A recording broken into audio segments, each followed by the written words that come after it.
이튿날 가이사랴에 들어가니 고넬료가 일가와 가까운 친구들을 모아 기다리더니 마침 베드로가 들어올 때에 고넬료가 맞아 발 앞에 엎드려 절하니 베드로가 일으켜 가로되 일어서라 나도 사람이라 하고 더불어 말하며 들어가 여러 사람이 모인 것을 보고 이르되 유대인으로서 이방인을 교제하는 것과 가까이 하는 것이 위법인 줄은 너희도 알거니와 하나님께서 내게 지시하사 아무도 속되다 하거나 깨끗이 않다 하지 말라 하시기로 부름을 사양치 아니하고 왔노라. 묻노니 무슨 일로 나를 불렀느뇨? 고넬료가 가로되 나흘 전 이맘때까지 내 집에서 제 굿이 기도를 하는데 호련히 한 사람이 빛난 옷을 입고 내 앞에 서서 말하되 고넬료야, 하나님이 내 기도를 들으시고 내 구제를 기억하셨으니 사람을 요빠에 보내어 베드로라 하는 시몬을 청하라. 저가 바닷가 피장 시몬의 집에 우거하느니라 하시기로 내가 곧 당신에게 사람을 보내었더니 오셨으니 잘하였나이다. 이제 우리는 주께서 당신에게 명하신 모든 것을 듣고자 하여 다 하나님 앞에 있나이다. 베드로가 입을 열어 가로되 내가 참으로 하나님은 사람의 외모를 취하지 아니하시고 각 나라 중 하나님을 경외하며 의를 행하는 사람은 하나님이 받으시는 줄 깨달았도다. 만유의 주 되신 예수 그리스도로 말미암아 화평의 복음을 전하사 이스라엘 자손들에게 보내신 말씀 곧 요한이 그 침례를 반포한 후에 갈릴리에서 시작되어 온 유대와 유대에 두루 전파된 그것을 너희도 알거니와 하나님이 나사렛 예수에게 성령과 능력을 기름 붓듯 하셨음에 저가 두루 다니시며 착한 일을 행하시고 마귀에게 눌린 모든 자를 고치셨으니 이는 하나님이 함께 하셨습니다. 우리는 유대인의 땅과 예루살렘에서 그의 행하신 모든 일의 증인이라. 그를 저희가 나무에 달아 죽였으나 하나님이 사흘 만에 다시 살리사 나타내시되 모든 백성에게 하신 것이 아니요 오직 미리 택하신 증인 곧 죽은 자 가운데서 일어나신 후 모시고 음식을 먹은 우리에게 하신 것이라. 우리를 명하사 백성에게 전도하되 하나님이 산 자와 죽은 자의 재판장으로 정하신 자가 곧 이 사람인 것을 증거하게 하셨고 저에 대하여 모든 선지자도 증거하되 저를 믿는 사람들이 다 그 이름을 힘입어 죄사함을 받는다 하였느니라.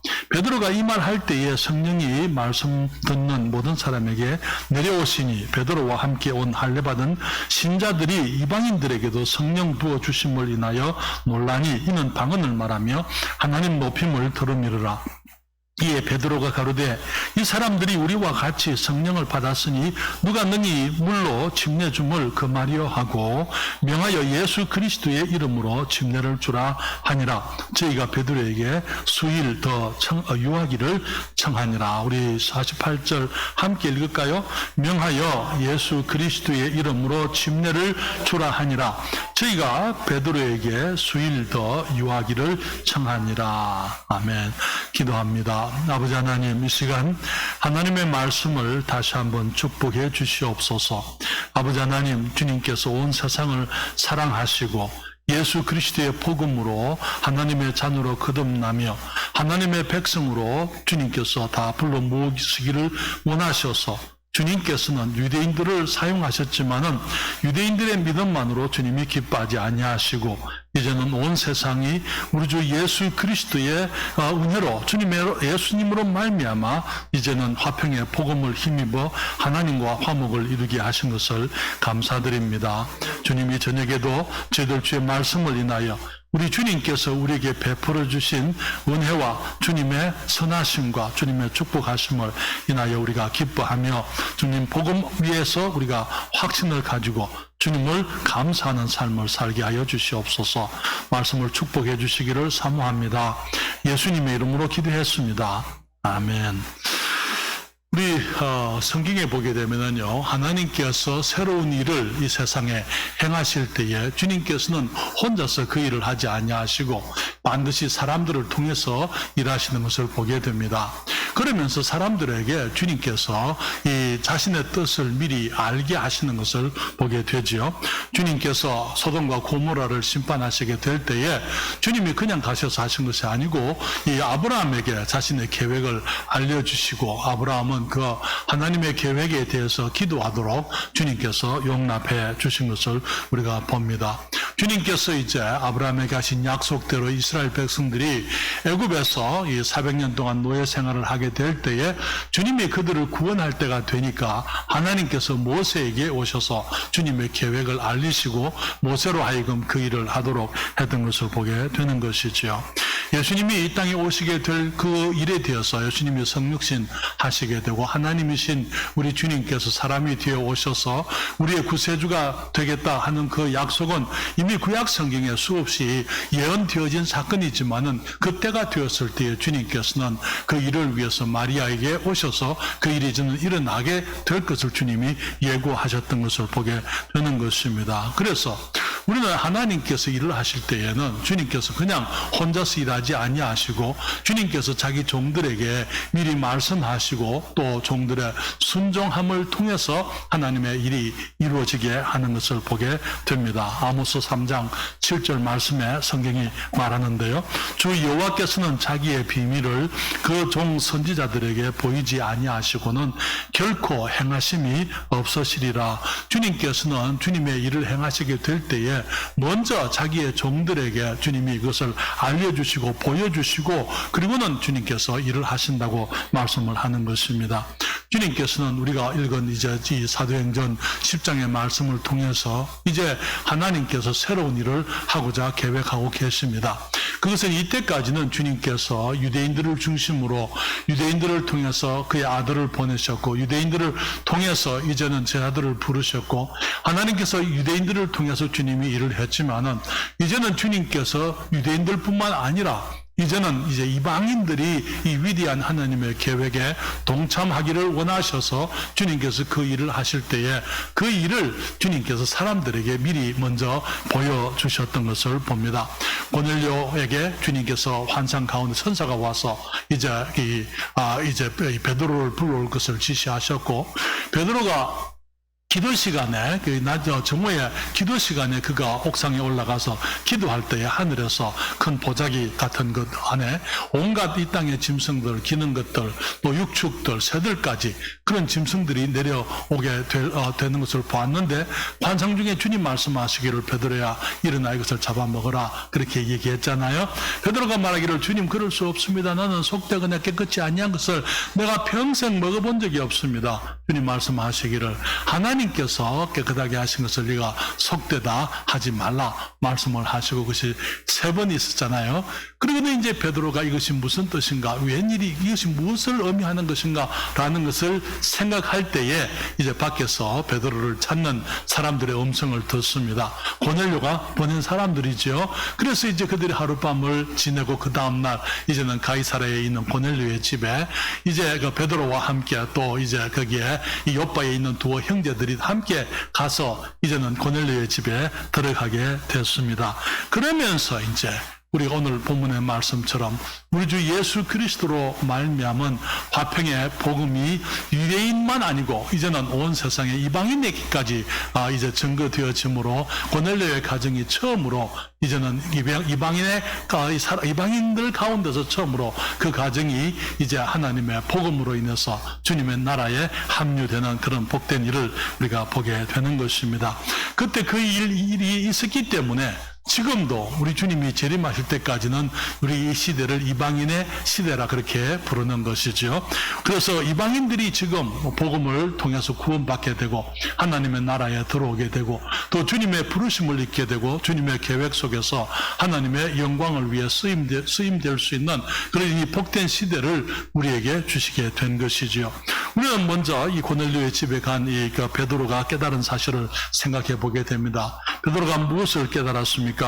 그는 말하기를 여기에 10장에 여기에 28절에 말하기를 이르되 유대인으로서 이방인을 교제하는 것과 가까이 하는 것이 위법인 줄은 너희도 알거니와 여기에 베드로는 아직도 유대주의자예요. 유대인 아닙니까? 그렇죠. 유대주의의 율법과 그들에게 이제 그들이 이제 가지고 있었던 이 선민의식 속에 그들은 아직도 베드로가 벗어나지를 못하고 있었어요. 그리고 이 아직까지 유대인들 가운데서 많은 사람들이 구원을 받았지만은 여전히 유대주의적인 그런 생각 속에 있었더랬습니다. 그렇기 때문에 베드로가 말하기를 내가 유대인으로서 이방인들과 교제하는 것은 거기 위법인 줄을 너희도 알거니와, 그리고 말하기를 하나님께서 내게 지시하사 아무도 속되다 하거나 깨끗지 않다 하지 말라 하시기로 29절에 부름을 사양치 아니하고 왔노라 묻느니 무슨 일로 나를 불렀느냐 그렇게 얘기를 했습니다. 사랑하는 여러분, 주님께서 지금 처음 이 베드로에게 이 이방인들에게 가서 복음을 전하라고 주님이 처음 말씀하시는 것은 사실 아니었습니다. 그렇잖아요. 다시 말하면 사도행전 1장 8절에 예수님이 승천하시기 전에 주님께서 제자들에게 말씀을 하셨잖아요. 주님 말씀하시기를 오직 성령이 너희에게 임하시면 너희가 권능을 받고 예루살렘과 그 다음에 온 유대와 사마리아와 그리고 땅끝까지 이르러 내 증인이 되리라. 땅끝까지 가서 유대인들에게만 복음을 전해라. 그 말씀 아니잖아요. 주님께서 땅끝까지 이르러서 주님께서 이제 이 구원의 복음을 예수 그리스도를 믿음으로 화평의 복음을 이제 사람들에게 전하라고 주님이 말씀을 하셨지만은 그 말의 의미를 아직까지 이 주님의 제자들이 완전히 이해를 하지 못하고 있었고 유대주의에서부터 벗어나지 못하고 있었던 것을 우리가 보게 되는 것입니다. 여러분 마가복음 16장 15절에도 그 주님 말씀하셨거든요. 또 가라사대 너희는 온 천하에 다니며 그 다음에 뭐라 그랬습니까? 만민에게 그러니까 유대인들 온 천하에 있는 유대인들에게 복음을 전하라 그렇게 말씀한 게 아니잖아요. 만민에게 복음을 전하라 말씀하시고 주님이 승천하셨지만 아직도 유대인들 제자들 주님의 제자들은 유대주의에 아직도 거기 사로잡혀가지고 거기서부터 헤어나지를 못하고 있는 것을 보게 되는 것입니다. 너무나 많은 경우에 우리가 주님을 믿는다 그러면서 우리들이 성경적인 믿음보다는 우리들이 전에 믿어왔던 것에 붙들려가지고 거기서부터 벗어나지 못하는 일들이 너무나 많은 것입니다. 그렇기 때문에 우리들이 항상 하나님의 말씀 앞에서 주님께서 하신 말씀이 무엇인지 정확하게 이해하는 것이 우리에게 필요한 것이죠. 여러분 나중에 제자들이요 11장 사도행전 11장 19절에 보게 되면 이런 말씀이 있습니다. 때에 스데반의 일로 일어난 환란을 인하여 무슨 말입니까? 스데반 집사가 이제 공회로 말미암아 그들이 이제 그 스데반 집사의 설교를 듣고는 스데반을 죽여버렸잖아요. 그러면서 이제 이 그때 사울과 함께 이제 이 예루살렘 교회의 사울의 핍박과 또 이제 이 많은 그 핍박으로 인해서 예루살렘 교회의 사도들 외에는 모든 사람들이 다 흩어졌다 그랬지 않습니까? 그 흩어진 사람들이 스데반의 일로 일어난 환란을 인하여 흩어진 자들이 그리고 베니게와 구브로와 안디오까지 이르러 그다음 뭐라 그랬습니까? 도를 누구에게만 전했다고요? 유대인에게만 아직도 지금 여기 유대주의자들은 거기서부터 벗어나지 못하고 유대인들에게만 복음을 전했다 그렇게 얘기를 하는 것입니다. 그런데 이 베드로가 이제는 고넬료의 집에서 그가 깨닫게 된 것이 무엇입니까? 이제는 환상의 그 의미, 그 보자기 속에 있던 모든 온갖 짐승들, 그것은 세상의 모든 사람을 의미하는 것이었구나 라고 깨닫게 되는 거예요. 그들이 이 더럽다라고 생각하고 속되다라고 생각하는 그 사람들에 대해서 하나님께서 어떻게 생각하고 있는지 이는 주님의 마음을 베드로가 깨닫게 되는 것입니다. 이스라엘 백성들은 여기에 이 사람들만 아니라 더러운 음식들에 대해서도 그들이 항상 정결을 하게 그들이 구별해서 지냈지만은 이제는 하나님께서는 이제 모든 것들을 믿음 안에서 이제 깨끗하게 하시고 정결케 하시는 것을 그가 깨닫게 되는 것이죠. 그렇기 때문에 여기에 28절 29절에 다시 말하기를 이르되 유대인으로서 이방인을 교제하는 것과 가까이 하는 것이 유월인 줄은 너희도 알거니와 하나님께서 내게 지시하사 하나님이 지시하시기를 아무도 속되다 하거나 깨끗이 않다 하지 말라 하시기로 부름을 사양치 않고 아니하고 왔노라 묻느니 무슨 일로 나를 불렀느냐 그렇게 얘기했습니다. 이제 고넬료가 이제 수일 전에 있었던 이 천사의 지시함을 얘기를 하게 됐을 때에 베드로가 사도행전 10장 34절과 35절에 이렇게 말하지요. 베드로가 입을 열어 가로되 내가 참으로 하나님은 사람의 외모를 취하지 아니하시고 외모를 외모를 취한다는 그 말이 무슨 말입니까? 사람의 어떤 조건을 생각하지 않는다 그 말이죠. 키가 크다, 키가 작다, 얼굴이 잘생겼다, 잘 못생겼다, 그 다음 돈이 있다, 돈이 없다, 배웠다, 안 배웠다, 그런 것들 주님께 상관이 없다는 거예요. 말하기를 사람의 외모를 취하지 아니하시고 각 나라 중 하나님을 경외하며 의를 행하는 사람은 하나님이 받으시는 줄을 내가 깨달았도다. 이제 베드로가 하는 말이에요. 이제 내가 깨달았다. 하나님께서는 각 나라 중에서 하나님을 경외하고 의를 행하는 사람들은 그 사람이 출신이 무엇이든지 이방인이든지 유대인이든지 할례를 받았든지 할례를 받지 않았든지 어디에서 무엇을 하든지 상관없이 하나님께서는 이 모든 사람들 받아주시는구나 하는 것을 베드로가 이제 내가 깨달았다 그렇게 얘기를 하는 것입니다. 사랑하는 여러분, 이제 우리가 그 일로 인해서 이제 이 고넬료의 집에 사도 베드로가 주님께서 말씀하신 것처럼 천국의 열쇠를 가지고 이방인들이 천국으로 들어오게 되는 올 수 있도록 그 천국의 문의 열쇠를 활용하게 되고 이제는 이방인들에게 복음의 기회가 주어지게 되는 이 사건이 일어나게 되었습니다. 그렇지만 우리들이 이제 계속해서 성경을 공부해 보게 되면은요, 베드로가 그때부터 그러면 이방인들만 쫓아다녔습니까? 아니요. 성경은 말하기를 베드로는 할례자의 사도라 그렇게 얘기합니다. 할례자, 할례 받은 사람들, 유대인을 말하는 것이죠. 주님께서 이방인의 사도를 따로 세우시지요. 그 이방인의 사도가 누굽니까?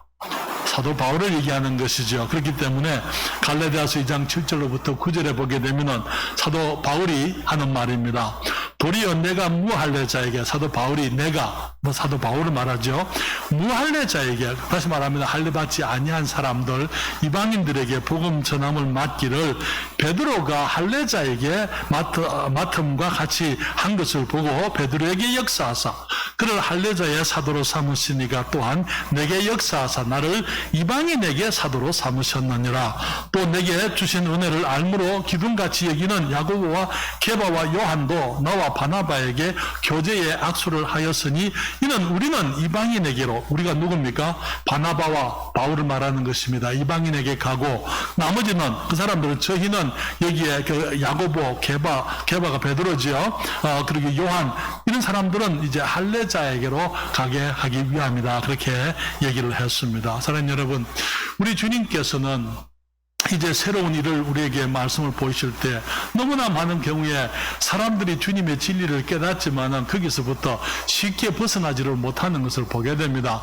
전에 전통적인 것, 내게 익숙했던 것, 그런 종교적인 습관들, 그런 관념 속에서 벗어나지를 못하는데 우리 주님께서 베드로로 하여금 이제 하나님께서 모든 사람이 구원받기를 원하시는 이 위대한 복음의 진리를 알게 하시고 베드로가 이제 이 이방인에게 복음의 문을 열게 된 것을 보게 됩니다.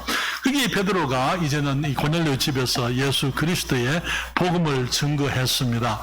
36절부터 보게 되면 이 베드로가 말합니다. 여기에 만유의 주 되신 예수 그리스도로 말미암아 화평의 복음을 전하사, 누가요? 하나님께서 하시는 말씀입니다.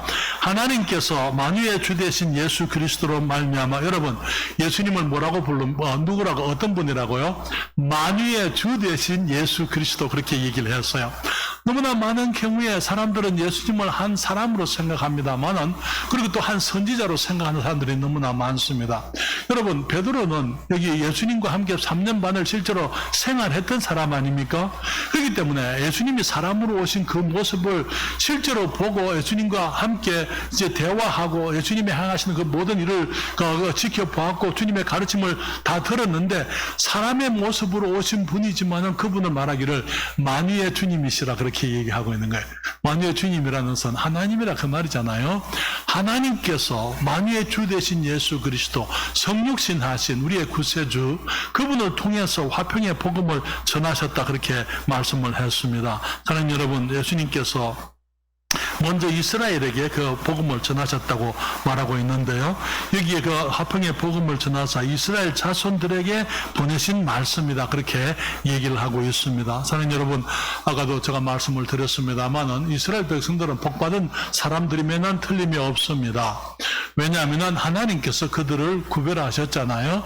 주님께서 아브라함을 통해서 이스라엘 백성들을 구별하실 때에 이스라엘을 통해서, 이 아브라함의 자손들을 통해서 온 세상이 복을 받게 하시려고 그들을 복 주셨던 것이죠. 그렇기 때문에 하나님께서 이 이스라엘 백성을 선민으로 택하셨고, 그리고 그들을 통해서 하나님께서 자기 아들 예수 그리스도 우리의 구세주를 보내는 민족으로 주님이 이스라엘을 선택하셨다는 것, 그것은 이 이스라엘에게 있어서는 엄청난 축복이었더랬어요. 예수님의 육신적인 혈통이 바로 이스라엘 사람 유대인이었지 않습니까? 그리고 예수님의 첫 제자들, 온 세상에게 이 화평의 복음, 주님의 은혜의 복음을 증거하기 위해서 하나님이 선택하신 사람들도 처음에는 다 이스라엘 사람들에게서부터 나왔잖아요. 그래서 그들이 나와가지고 그들이 예수 그리스도의 증인들로서 이제 예수님이 부활하신 것을 그들이 보고, 그들이 이제 이 사람들에게 나가서 복음을 전함으로 온 세상이 회개와 믿음을 통해서 하나님께 나올 수 있는 이 위대한 이 사역이 시작되게 된 것입니다. 그리고 그뿐 아니에요. 지금 이스라엘 백성들이 우리가 잠시 이제 제쳐진 줄 우리가 알고 있습니다만, 하나님께서는 이제 이스라엘 백성을 다시 사용하시게 될 거예요. 지금 지난주에 이제 팔레스타인 사람들하고 또 이제 가자 지구에 있는 사람들하고 유대인들 사이에 또 이제 서로 그 다툼이 있었습니다. 지금 끊임없이 그 다툼이 계속되고 있는데요. 그것을 끝내게 하실 분이 누굽니까? 우리 예수님이 오시게 되면 그 모든 것을 끝내게 되어져 있어요. 그렇기 때문에 주님께서 이스라엘에게 하신 그 약속을 위해서 다시 오시게 되면은 이제 우리는 들림을 받아서 주님 앞에 가게 된다고 말씀을 드렸습니다. 그렇지만은 이제는 이 땅에서 새롭게 하나님께서 이스라엘을 다시 부르시고 그들을 다시 한번 사용하시게 될 때에 이제 14만 4천의 증인들이 이스라엘 12지파에서 각 지파에서부터 12,000명씩 나오게 되고, 그들이 온 세상에 다니며 다시 한번 예수 그리스도의 복음을 위해서 그들이 쓰임받게 되는 것입니다. 성경은 말하기를 그렇게 되면은 여기에 온 세상에서도 각 민족과 방언과 족속들 가운데서 구원받은 사람들이 헤아릴 수 없는 사람들의 수가 구원을 받게 될 것이라고 계시록에서 얘기를 하고 있습니다. 그러면서 이제 주님께서 이제 주님이 다윗에게 약속하셨던 그 영원한 왕위, 다시 말하면은 이 다윗의 자손이 이제 임금이 되어서 왕이 되어서 온 천하를 다스리는 그 나라, 이 천년 왕국이 오게 된다고 이렇게 말씀을 드렸습니다. 그러나 여러분, 주님께서 이제 베드로에게 이 고넬료의 집에 전하게 하신 그 복음을 일컬어서 화평의 복음이라 그렇게 얘기를 했습니다. 어째서 화평의 복음입니까? 여러분, 복음은 위대한 거예요. 단순히 하나님과 우리 사이에 이제 있는 그 죄의 문제가 해결되어지게 되고, 하나님께서 우리를 단순히 구원하시는 그것만으로, 그래서 하나님과의 관계가 회복되어지고 화평케 되는 그것만이 전부가 아니고, 하나님과 우리가 바른 관계를 가지게 되면은 그 다음에 우리는 사람들과도 바른 관계를 가지게 되는 것입니다. 그래서 이방인과 유대인들이 하나가 되고 화평을 이루게 되고요. 온갖 불의가 있는 곳에 정의가 실현될 것이고, 불화가 있는 곳에 화평이 있게 될 것이고, 온갖 깨어진 관계들이 회복되어지는 것입니다. 여기에 그리스도의 복음으로 인해서 사람들이 이제 거기 아비가 그 아들과 불화하게 되고, 또 시어미가 며느리와 불화하게 되고, 형제와 불화하게 되고, 복음으로 인해서 불하는 일들이 있지만은, 그러나 결국은 이 복음 안에서 모든 사람들이 또 다시 회복되게 될 것을 또 주님께서 약속을 하고 있는 것입니다. 주님께서는 그 예수님을 일컬어서 만유의 주 대신 예수 그리스도라고 이렇게 베드로는 말을 했고요.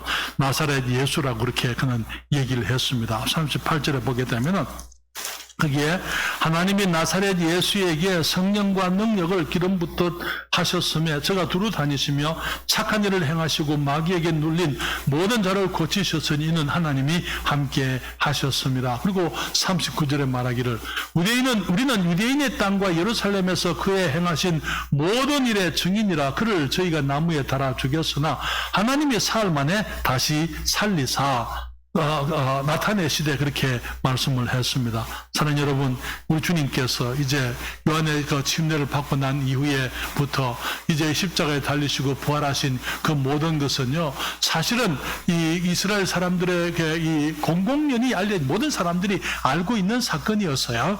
예수님, 요한이 어떻게 와서 침례를 베풀었고, 그리고 예수님이 침례를 받으신 이후에 성령에 이끌려 다니시면서 정말 행하신 많은 수많은 그 이적들, 주님의 행하신 그 선한 일들, 착한 일들, 그 성령께서 그와 함께 하심으로 이루셨던 그 모든 일들은 이스라엘 백성들이 모르는 사람들이 없는 그런 모든 사람들이 다 아는 그런 일이었더랬어요. 그러면서 그는 말하기를 사람들이 그를 예수님을 십자가에 못 박아 죽였지만은 하나님께서 그를 살리셨고 그것을 우리가 증인이다. 그는 그렇게 얘기를 했습니다. 사랑하는 여러분, 여기에 10장 42절에 이제 그것을 증거하는 것이 그들에게 주어진 사명인 것을 베드로가 고백을 하는데요. 10장 42절에 보면은 저에 대하여 우리를 명하사 백성에게 전도하되 어떻게 한다고요?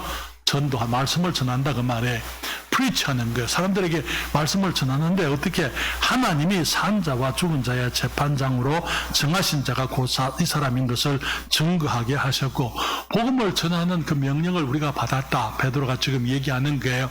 그래서 그 복음을 지금 이 고넬료 가정에 전하기 위해서 지금 그가 왔다는 사실을 얘기하는 거예요.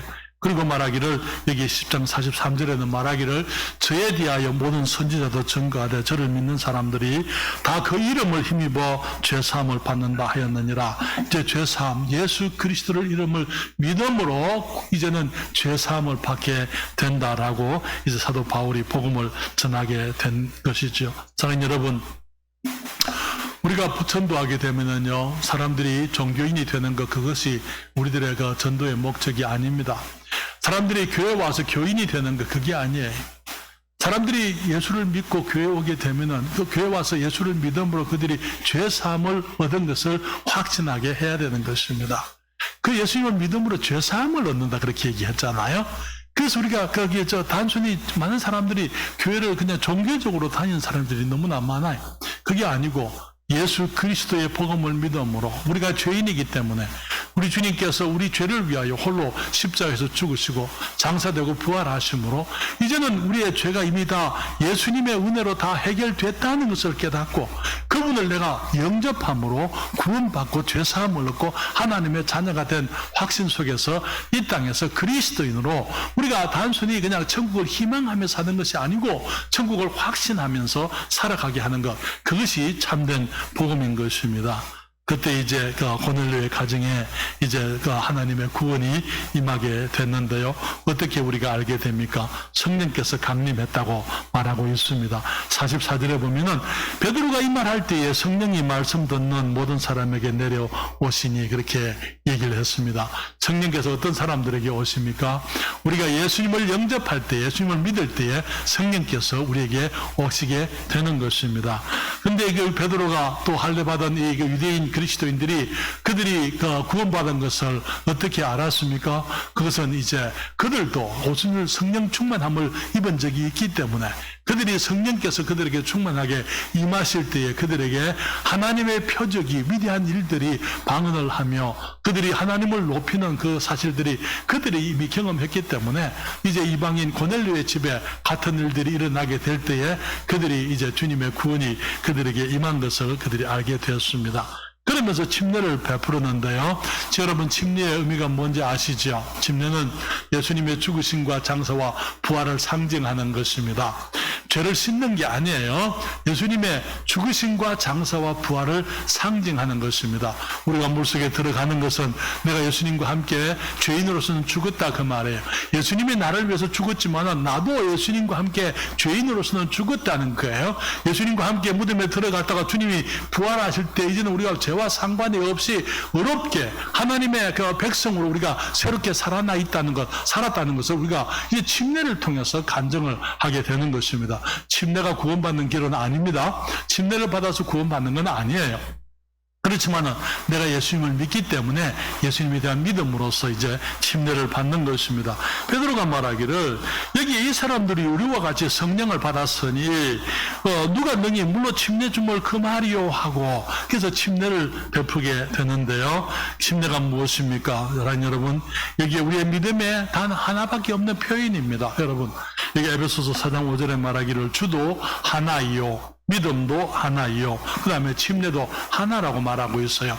우리는 기독교 역사상 가운데 많은 사람들이 이제는 침례를 하나의 구원의 방편으로 생각을 하고 이제 사람들이 그렇게 가르치기를 시작했던 때가 있었습니다. 중세기 때에 이 천주교회가 이제 마치 사람들이 침례를 받으면은 구원받을 것처럼 그렇게 가르치기를 시작하면서 어린 아기들에게 영세, 유아 세례를 베풀기도 하고 또 군인들에게 이제 전쟁에 나가니까 그들을 그냥 무더기로 물로 행진하면서 그들에게 침례를 주다가 다시 이제 그 약식화해가지고 물을 뿌리는 그런 일들이 시작됐던 것을 우리가 아는데요. 사랑하는 여러분, 성경은 분명하게 말하기를 침례는 하나밖에 없습니다. 우리 주님이 주신 거예요. 우리 주님이 침례를 받으셨잖아요. 그렇잖아요.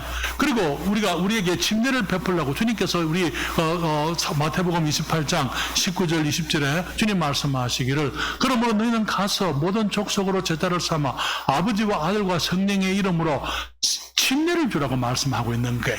여기서 사용되어진 헬라어는 밥티즈마라는 것은 밥티조라는 그 단어는 그냥 물을 뿌리는 게 아니고 사람을 물속에 들어갔다가 나오게 만드는 그런 얘기를 하고 그런 것을 말하는 것입니다.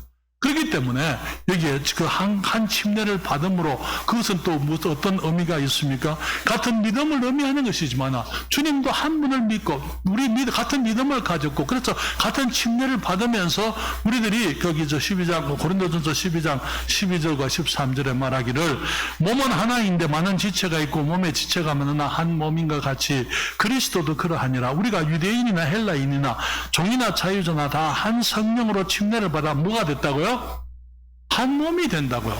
그래서 우리가 그 침례를 통해서 예수님의 제자들이 베드로가 설교했을 때 오순절날 3,000명의 사람들이 침례를 받음으로 그들이 교회에 더해졌던 것처럼 여기서 고린도전서 12장에서도 우리가 말하기를 유대인이나 헬라인이나 종이나 자유자나 모두가 다 한 성령으로 침례를 받아서 한 몸을 이룬다고요. 그리고 또 한 성령을 마시게 하셨느니라. 다시 말하면 이제 한 몸 교회가 우리가 한 교회 안에서의 지체들이 되고 우리가 하나가 된다. 그렇게 말씀을 하고 있는 것입니다. 사랑하는 여러분, 오늘 우리는 사도행전 10장에서 역사 가운데 일어난 가장 위대한 일들 중에 하나, 특별히 우리가 이방인들로서 우리들에게 하나님께서 구원의 문을 열어주신 그 사건을 우리가 이제 함께 봤습니다. 예수 그리스도 만유의 주님 되시는 우리 주님으로 말미암는 화평의 복음이 고넬료의 집에 증거되었기 때문에 오늘 우리들에게도 그 화평의 복음이 증거되어지게 된 것입니다. 그 고넬료의 집에 성령께서 임하시게 되고 그들이 그리스도 안에서 이제 거듭나게 되고 죄사함을 얻게 되었기 때문에 같은 복음으로 같은 믿음으로 우리들에게 죄사함과 이제는 이제 우리 하나님과 하나가 되는 또 이제 우리가 화평의 복음 안에서 이제 주님의 백성들과 하나 되는 이 위대한 특권이 우리들에게 주어지게 된 것이죠. 사랑하는 여러분, 그렇지만 그것이 전부가 아닙니다. 내가 구원받았기 때문에, 내가 복음을 알기 때문에, 내가 화평의 복음으로 죄사함을 얻었기 때문에 그것이 전부가 아니고 고넬료는 이제 이 복음이 내게서 멈춰서는 안 되는 거예요. 내게서부터 흘러가야 되는 것입니다. 다른 사람들에게도 주님께서 고넬료에게 임했던 그 고넬료 가정에 임했던 복음이 우리에게까지 흘러왔던 것처럼 이제는 우리에게 임했던 복음이 이제는 다른 사람들에게 우리 주님 오실 때까지 계속적으로 흘러가야만 되는 게 우리의 입에서부터 복음이 증거되고 사람들이 그리스도의 복음을 알게 되고 화평의 복음을 깨닫게 되고 하나님의 사랑을 알게 되고 그들이 믿음으로 함께 구원받게 되는 그런 역사들이 우리 교회를 통해서 계속되어야 될 줄 믿습니다. 하나님께서 우리에게 은혜를 베푸셔서 정말 우리 이 지역에 이 시대에 있는 수많은 사람들에게 예수 그리스도의 복음으로 이제 이 구원받는 일들이 계속적으로 우리 주님 오실 때까지 이어지게 되기를 바랍니다.